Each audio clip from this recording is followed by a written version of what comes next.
नमस्कार जय जगन्नाथ ना आज आम जाना जे यदि आंटु पाखे किसी आपंकर फ्रैक्चर अच्छी ताले को सिम्पटम्स द्वारा आप जानीपारे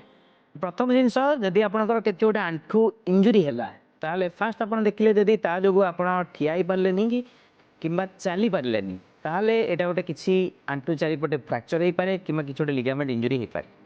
दुई नंबर जिनस है जदि आपंकर चलला बेले आंठू से ट्विस्ट हो जाऊँगी एवं आंठू चारिपट फुली जाऊँगी आंठू से गरम लगुच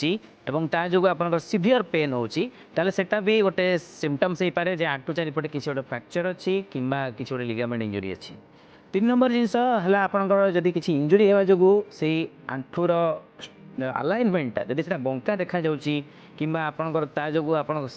कड़ कर से जो गोड़ को गोटे साइड आरपट साइड को नहीं पार ना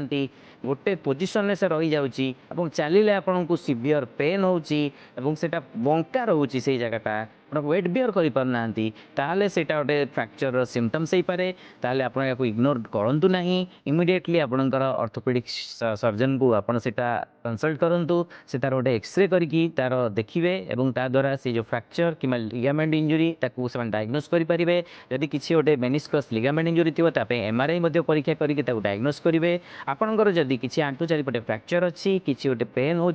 लंग टर्म आप कंत्रणा भोगुंट ताहले आमको निम्नलिखित व्हाट्सएप नंबर कांटेक्ट करूँ आम आपको बेस्ट पॉसिबल ट्रीटमेंट और सॉल्यूशन दे पारिबु। नमस्कार जय जगन्नाथ।